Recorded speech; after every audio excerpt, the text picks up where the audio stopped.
Sean Rowan, Plexitron.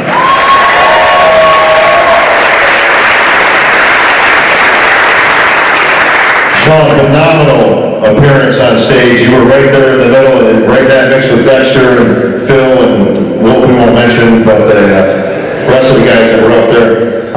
Sean, I think arguably your best showing to date. And you heard some of the boos come out when you were called, so you definitely got some fan base out there that thought maybe you could have placed a little bit better than you guys. That's a big show. No, in all fairness, Dex is about as keeping it real as it gets. It literally could have gone either way, and you recognize that fact. And look, man, we're that close that, again, you're splitting hairs, at this level with you guys. You're all great in your own respect. But Sean Rowan, congratulations. Thank you. It's an honor to be on stage with these great athletes, and I had a lot of fun. I made a lot of improvements, so I was very excited. And as Dexter said, the past couple of weeks, I don't think we really had contact at all. It's more like, actually, I think I switched my workout schedule because he's always right before me. So I'm like, I don't want to be here at 12 o'clock when I'm walking in, he's still here. So I'm going to switch to 1 o'clock so I don't see him. But Dexter has this habit where he lingers a little bit. Just enough so you know that he's still around. And I was seeing as I'm walking, I'm like, 1 o'clock. Should you be calm now? He does this. And someone is always either one or next to just wave at you. I'm like, I know, I see through the corner of my eye. I know what he's doing. But he was one of the main reasons why I went out to LA to train with Charles Glass, because he keeps saying, you should come out and train, you should come out and train, you should come out and train. And after hearing it, once, twice, it's kind of like, okay, let me go and see, what he's talking about. Went for a week, and then next thing you know, I was looking for an apartment. It was one of the greatest things I've ever done, because I had the opportunity to train with Charles Glass, every single day, and I think that man is magnificent.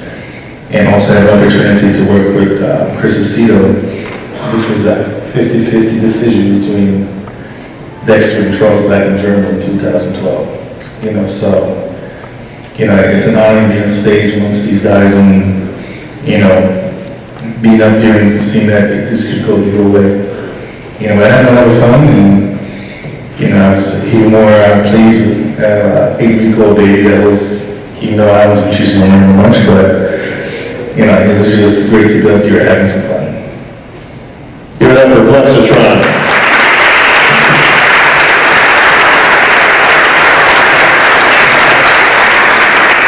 Speaking of defending the title, you're a 2015 Women's Physique Olympian, two-time champ now, Juliana Molotov.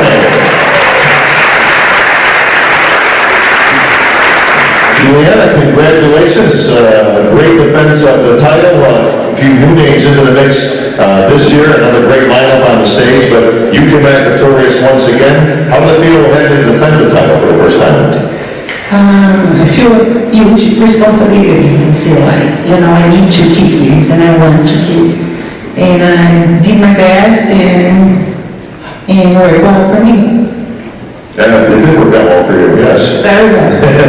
Was it harder to defend the title, or harder, you think, to win the first time?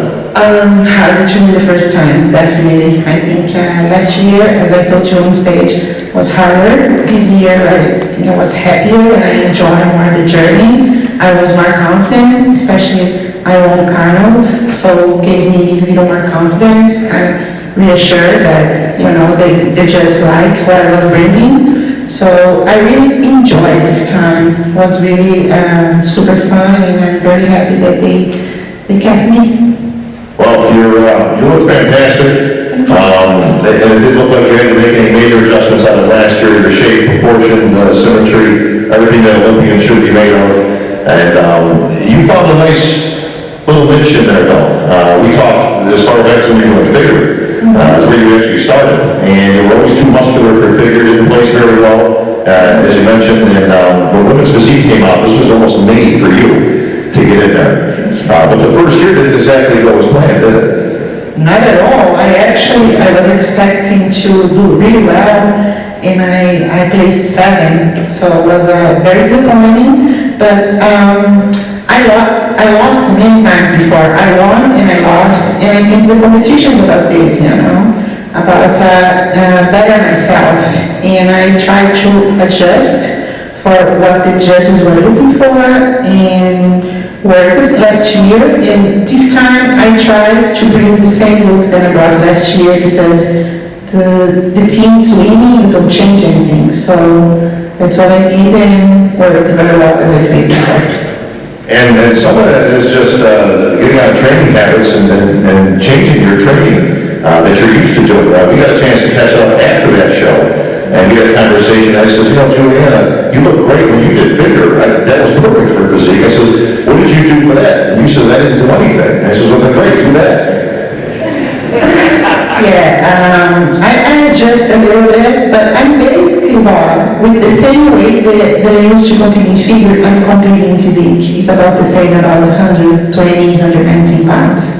Same than figure. I'm just a little more muscular in my upper body. That's what really changed, and my legs are smaller. So that's, I think, what the look the judges were looking for, and I think they were pleased with what I brought.